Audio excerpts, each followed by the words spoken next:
Hi, I'm going to talk about the Blue Carbuncle. These stories were written by Sir Arthur Conan Doyle. I had a goose. It was today after Christmas. I decided to visit my friend Sherlock Holmes, the famous private detective. When I entered the sitting room, Holmes was lying on the sofa. He was smoking his pipe. Beside the sofa was a chair, and hat was hanging from the back on the chair. The hat looked old and dirty. Holmes was staring in the hat. "Are you busy this morning, Holmes?" I asked. "No, Watson," said Holmes. "I'm glad you have come. Look at this hat. It's very interesting." "Why it is interesting?" I asked. "Who does that hat belong to?" "I don't know," replied Holmes. "But Peterson, the porter, who looks after this apartment, found it. He also found a goose with the hat." "A hat and goose?" I cried. "How strange! How did Peterson find these things?" The night before Christmas, Holmes says, Peterson went to the party. After the party, he walked home along the Tomemamba Court Road.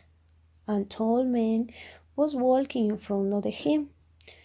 Of man was carrying large white goods over his shoulder. Suddenly, Holmes continued. A group on the rough young men appeared. They tried to attack the tall man. Perhaps they wanted to steal the goods. The tall man raised his walking stick, but the stick hit a shop window behind him. The broken glass fell on the pavement with a loud crash. The tall man became frightened. Holmes went on. He threw the goods and ran away. Peterson went towards the young men. When they saw him, they all ran away. Perhaps they thought Peterson was a policeman. "What did Peterson to them?" I asked. "He brought the hat and goose to me on the Christmas morning," replied Holmes.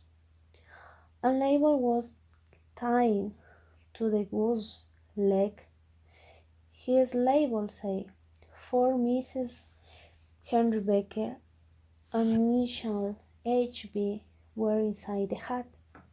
So the owner on the hat must be Mr. Henry Baker, and say, and the goose must probably a present for his wife. By the way, Holmes, where is the goose? Peterson and his family are eating it now. Holmes replied. Suddenly the door opened and men rushed in. It was Peterson. He was very excited. "The goose, Mr. Holmes." "The goose?" he cried. We stared at Peterson in astonishment. "What is happening to the goose?" asked Holmes. "Look, sure," said Peterson. "See what my wife has found inside the goose." Peterson held on his hat. In the palm of this hat and saw a beautiful blue jewel. Unusual gem is sparkled with the brilliant lights. "What is the Holmes?" I asked. "It is diamond?" Holmes leaned forward slightly. "No, Watson," he said. "It is not diamond. It is the blue carbuncle." "The blue carbuncle?" And said, "What is that?" "A very famous unusual jewel," replied Holmes. "It is belonged to a rich lady, the Countess of Morcar, but it was stolen last week." Holmes got up and went over to his desk. He looked in the drawer and found the newspaper. The newspaper was 5 days old. Read it, said Holmes. The Constance Morgar's famous usual, the Blue Carbuncle, was stolen this afternoon. The robbery took place in a Hotel Cosmopolitan, where the Constance was staying. The robbery was discovered Mr. James Reader and the manager in hotel. Mr. Reader found that someone had broken into the Constance's room. The Constance kept and the Blue Carbuncle in the usual bowl in their decks. The usual bowl was empty and the Blue Carbuncle had disappeared. This is a very strange mystery, said Holmes. We have found the Blue Carbuncle inside and goose. But how did you get there? Holmes thought for a few moments. We know the goose belonged to a man called Henry Becker. He went on. We must find Henry Becker and us. We must see if he knows anything about the Blue Carbuncle. But how can we find Henry Becker? I asked. We will advertise in the newspaper, replied Holmes. He took a pen and some paper and wrote on the advertisement. Now, Peterson, said Holmes the porter, please go to the newspaper advertising agency and one with advertisement printed in the evening newspaper. Then come back here. Also, take it this morning and buy another goose. I will need a goose for Mr. Henry Becker. When Peterson had gone, Holmes said, Watson, if Henry Becker comes this evening, we will give him a simple test. That's kind on the test. I asked, and test to see if he knows anything about the Blue Carbuncle, answered Holmes, but meanwhile we must wait. I had some work to do, so I went out.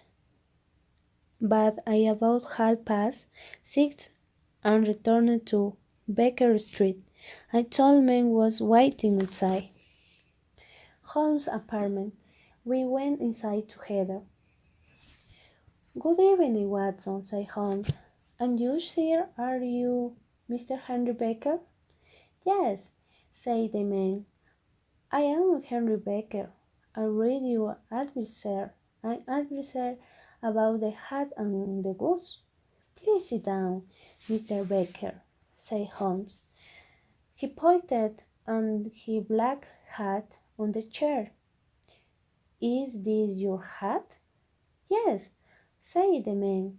Excellent, cried Holmes. But I am sorry about your goose. We had to eat it. You have eaten it. The man rose for his chair excitedly. Yes, we had to eat the goose before the meat went bad. But we have fought a fresh goose for you. It's over there on the decks. We still have the features, legs, and head your goose. Do you want to take these things?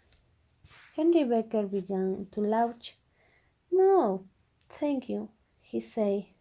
These things are no use to me. I will be very happy to take the other goose. Thank you very much. Good, said Holmes. Well, here you had your goose, by the way. The first goose was delicious. Where did you buy it? Well, replied Henry Becker, I got it from the Mr. Windygate, landlord, and the Alpha Inn, near the British Museum. Mr. Wingate ran a goose club for these customers. What is a goose club? I asked. Well, replied Mr. Henry Becker, a goose is very expensive, you know, and a goose club is a way of saving money to buy a goose at the Christmas. Each member on the goose club pays Mr. Wingate a few pence every week. Mr. Wingate collects money week a week. By Christmas, there was enough money to buy goods for everybody in the club. Mr. Vitage bought the geese, so each member on the club had the goose to eat on the Christmas day. When Henry Becker had gone, Holmes said, "Well, Watson, Henry Becker knows nothing about the book Hammercliff. He wasn't interested in the goose he loved. He only wanted the goose to eat. He was happy to take other goods." "So what do you eat now?" I asked. Henry Becker told us his goods come from Mr. Wingate on the Alpine Inn. Holmes replied, "Now we must go on the sea. Mr. Wingate, we must ask him some questions about these goods. Come on." It was a cold, clear night, and the stars were shining brightly. We walked quickly on the Alpine near the British Museum. Inside the inn, a red-faced man was serving beer. The red-faced man was the landlord, Mr. Whitehead. We asked for 2 glasses of beer. "I hope your beer is as good your guess," said Holmes. "My guess says a lot for a surprise." "Yes, a friend and me. Mr. Henry Becker told me about your goose club. He said your geese were excellent." "Oh, I see," said Mr. Wingate. "But those geese weren't mine.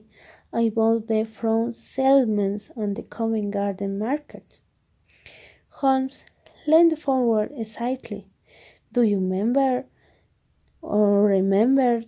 the salesman's name?" he asked. "Yes," replied Mr. Wingate.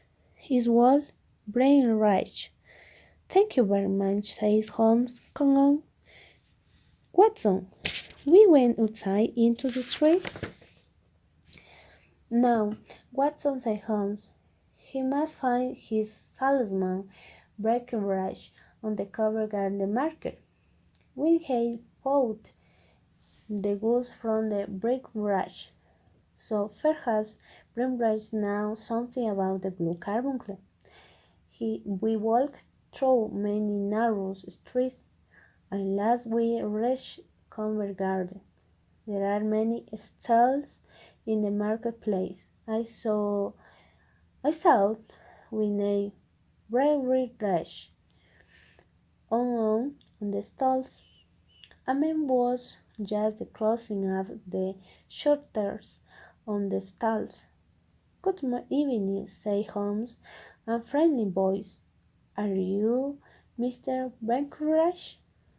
"That's right. I say, the man that you want. Have you any geese?" asked Holmes. "No," said the man. "I have sold all the geese." "That is a pity," said Holmes. "The landlord on the Alpine, Mr. Wingate, invited me to come you. He said your geese were excellent." "Where did you get from?" To my surprise, Breckenridge suddenly became very angry. "I am not telling you," he said. "People keep asking me questions about those geese. What? Why is everybody interested in them?" "I won't tell you anything," replied Breckenridge. Too many people are asking questions about those geese. I am not interested in anybody else, said Holmes. I will make a bet with you. I bet you £5 the geese come for a farm outside London. I bet geese always come from farms in the country. You are wrong, said Breckenridge. The geese which went to the Alpine didn't come from a farm on the country. They came from London. I don't believe you, say Holmes. I am sure they come from the country. Breckenridge laughed. All right, he said. I will prove to you that the geese come from London. He took out two large books and opened one on the dam.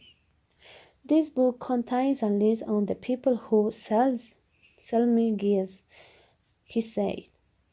He named in red in are people who live in London or London. Read out the 30 names on the list.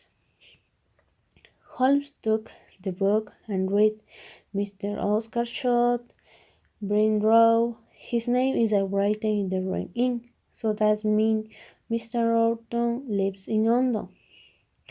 Tyram, said Breckenridge. Now let's look in the other books. This second book shows the date and both the geese. Look at the date December 22. What does it say beside this date? Holmes looked in the second book. He read December 22, bought from Mr. Oxford, 24 geese and 7 shillings and sixpence each, sold to Mr. Wingate of Alpine. There, say Breckenridge, I was right. I bought the gold geese from the Mr. Oxford. Mr. Oxford lives in London, so I have won the bet. Now give me my money. Holmes didn't say anything. He took an old coin from his pocket and it down the front the Breckenridge. Then we left. A few yards away, we stopped under the lamppost when we both began the lunch. We are very clever, Holmes, I say. Breckenridge refused tell you who sold him the geese. So you made a bet with him, but the bet was really trick. Yes, said Holmes. I lost the bet, but I'm full of the where the geese come from. Suddenly we hear Andrew voices in us. A man was standing from Breckenridge's stall. This man was small, with a giant pony face. He was a Kirin loading which Breckenridge. Under those geese was mine. The man was saying, tell me who you sold to. I will tell you nothing, shouted the Breckenridge. Don't come back there again. Don't ask me any more questions about those geese. Now go away. I will call the police. The man turned and ran off down the dark street. Come on, Watson, said Holmes. Let's follow that man. We ran after the man. When we reached him, Holmes laid his hand on the man's shoulders. The man sprang round. His face was white with fear. Who are you? What do you want? He speaks me.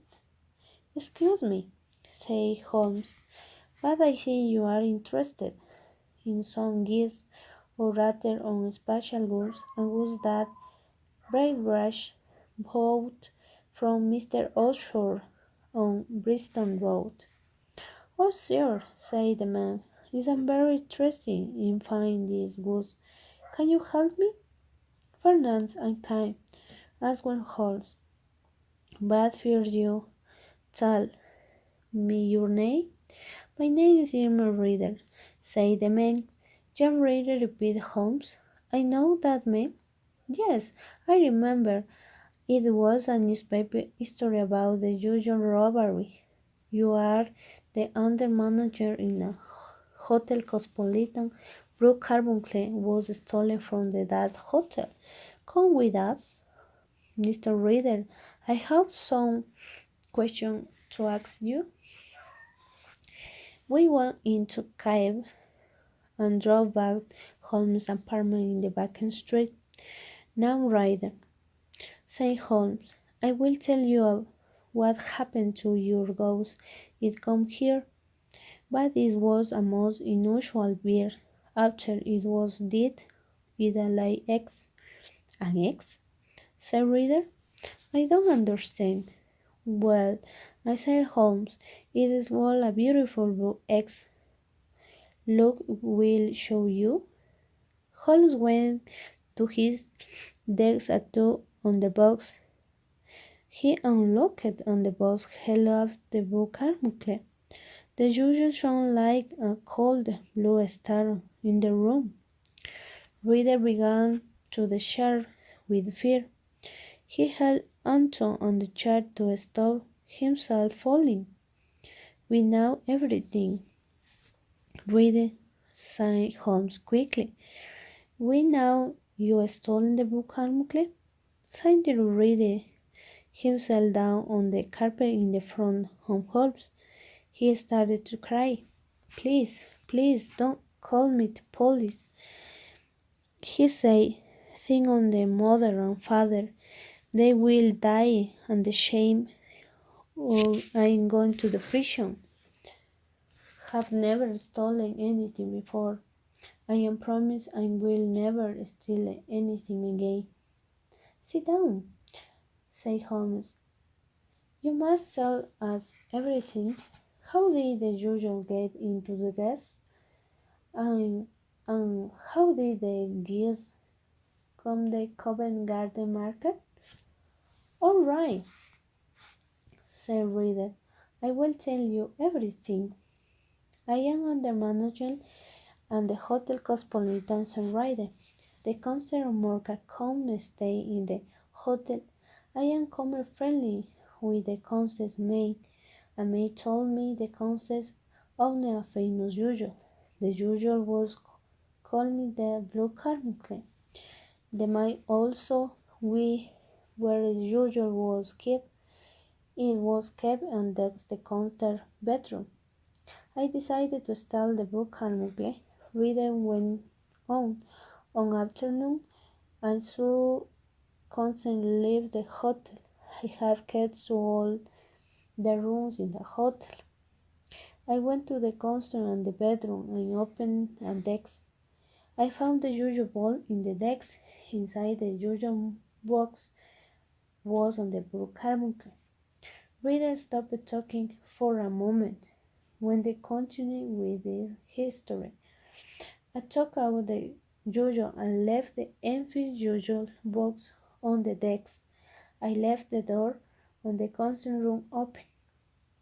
Then I called in the police. The police came at once. I told them that someone had broken in the Constant's room. When the Constant returned, she found that the Blue Carbuncle was missing. Then what happened? Asked the Holmes. The police didn't think I was the sheep. Raiden went on. But I was getting very worried. The Blue Carbuncle was still in my pocket. If the police research me, they would find. I left the hotel as quickly and cold. I hurried to my sister's house. My sister's house in Bristol Road. Just a moment, said Holmes. Is your sister Mr. Oscar Shore, the lady who keeps geese for the market? Yes, so ready. When I arrived at her house, I still felt very worried. I went into her backyard smoking my pipe. Her yard was full of geese. My sister keeps geese and fed them. She sells them on the market in the Covent Garden. Suddenly, and they had wonderful idea. I had to find a safe place to hide in the blue carbuncle. Why not hide the usual inside the goose? The police would never find it. A couch, alerted the goose with a black mark on the stall. Ride continued. I opened his mouth and the pushed and broke carbuncle inside. The goose swallowed the usual. Then I went indoors to find my sister. I asked my sister if I could have a goose for Christmas. Riding went on. She told me to choose a goose I like, so I caught the goose with a black mark on the stall and killed it and took it home. Later that evening I cut the goose open, but then I got terrible shock. The broken bucket wasn't inside the goose. I ran back in my septic house, but all the geese had disappeared. Where have all the geese gone? I cried. To the market, answered my sister. What went there two geese with black marks and the deltals asked. Yes, my sister. They look exactly the mice. So did you sell the geese to a Cree, Breakbridge, and Covent Garden? She said. I hurried to Covent Garden and found the Breakbridge continued reader, but he had sold all the geese. We won't tell me where they had gone. That's the truth. I stole the blue carbuncle, but didn't bring any reason the happiness. Raiden hid his face in his hat and began to cry again. There are a long silence. He Holmes stood up and they opened the door. Get out the safe. What, sir? Said Raiden. Okay, thank you, sir. He rushed and the room and down the stairs. We hear and running down the street. Why do you let Raiden go, Holmes? I asked. I don't think this monk will steal anything again, answered Holmes. He is Stone Fritzney, and besides, Watson, it is Christmas. Christmas is a time the kindness and mercy.